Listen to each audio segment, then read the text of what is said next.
Bismillah, sebelumnya Assalamualaikum warahmatullahi wabarakatuh.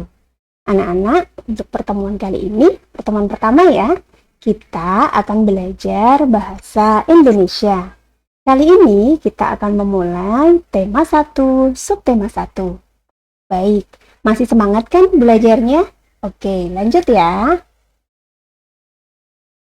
Di subtema 1 ini, kita akan belajar tentang tumbuhan sahabatku. Apakah kalian suka berkebun?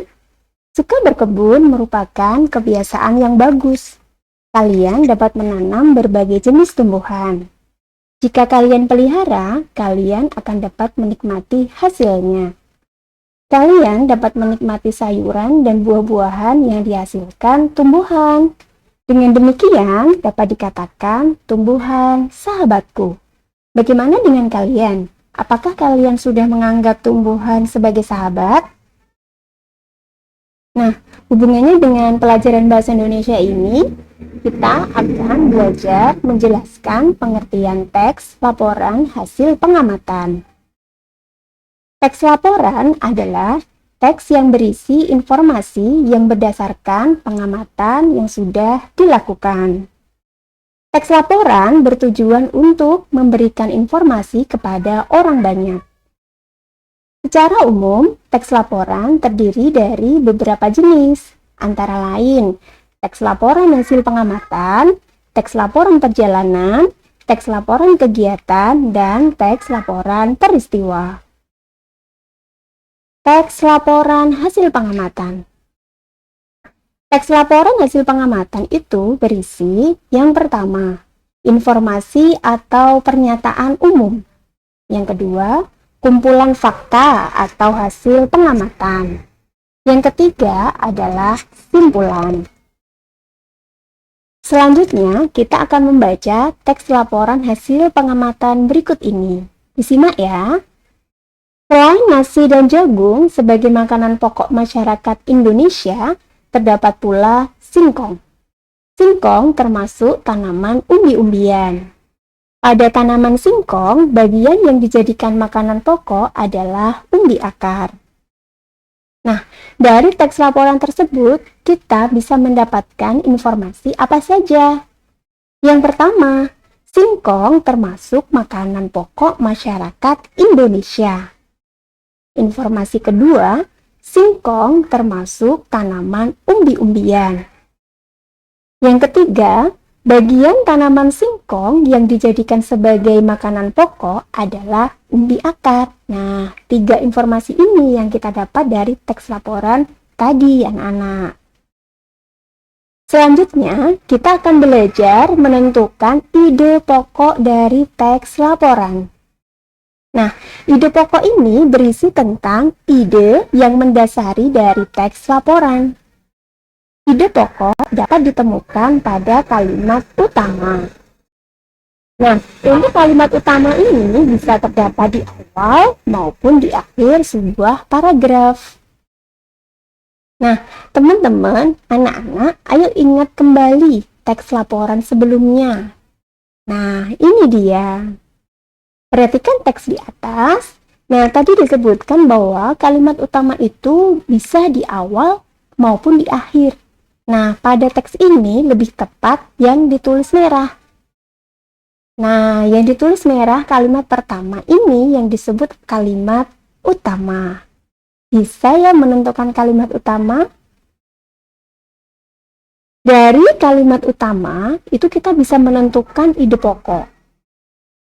Nah, ide pokok sendiri itu, contohnya yang dari teks tadi adalah singkong sebagai salah satu makanan pokok Indonesia. Itu ide pokoknya. Dalam sebuah teks laporan, biasanya tidak hanya terdiri dari satu paragraf saja. Dari setiap paragraf, itu kita bisa menentukan masing-masing ide pokoknya. Nah, agar lebih mudah memahami teks laporan, kita dapat menyajikannya dalam bentuk diagram.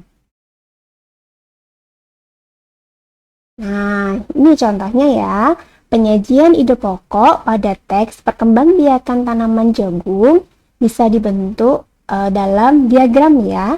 Diagram di sini bisa berbentuk kotak, bisa juga berbentuk lingkaran. Nah, ini contoh yang kotak ya.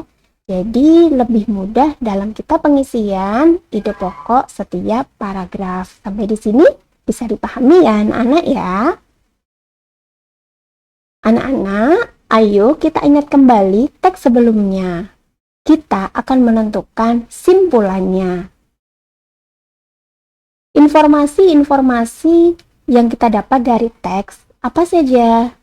Yang pertama, singkong termasuk makanan pokok masyarakat Indonesia. Yang kedua, singkong termasuk tanaman umbi-umbian. Yang ketiga, bagian tanaman singkong yang dijadikan sebagai makanan pokok adalah umbi akar. Nah, dari ketiga informasi teks ini kita bisa menentukan simpulannya, yaitu singkong merupakan umbi-umbian yang dimanfaatkan sebagai makanan pokok masyarakat Indonesia. Menentukan simpulan dari teks laporan. Simpulan itu adalah ikhtisar akhir dari suatu teks laporan. Simpulan dibuat dengan bahasa yang singkat, padat, dan jelas. Bagaimana cara membuat simpulan dari teks laporan? Yang pertama, bacalah keseluruhan isi teks dengan cermat. Yang kedua, temukan informasi penting yang terdapat dalam teks. Yang ketiga, hubungkan semua informasi yang kamu peroleh menjadi satu pernyataan akhir. Nah, yang keempat, pernyataan akhir ini itu yang disebut dengan simpulan. Sekarang anak-anak baca teks bacaan bagaimana jagung berkembang biak. Ada di buku tema kalian, tema 1, halaman 2. Selanjutnya, coba kalian cari ide pokok dari setiap paragraf pada teks bacaan tersebut. Nah, bisa juga ditampilkan dalam bentuk diagram seperti ini ya. Selanjutnya, setelah dibuat ide pokoknya, kemudian kita akan latihan membuat simpulan. Buka kembali diagramnya tadi, kemudian kalian latihan menentukan simpulannya. Sampai di sini bisa dipahami ya anak-anak? Baik, selanjutnya untuk latihan ini tadi silakan ditulis di buku tulis, kemudian kalian mencoba ya. Selamat mencoba dan tetap semangat belajar. Dari saya cukup sekian. Terima kasih. Assalamualaikum warahmatullahi wabarakatuh.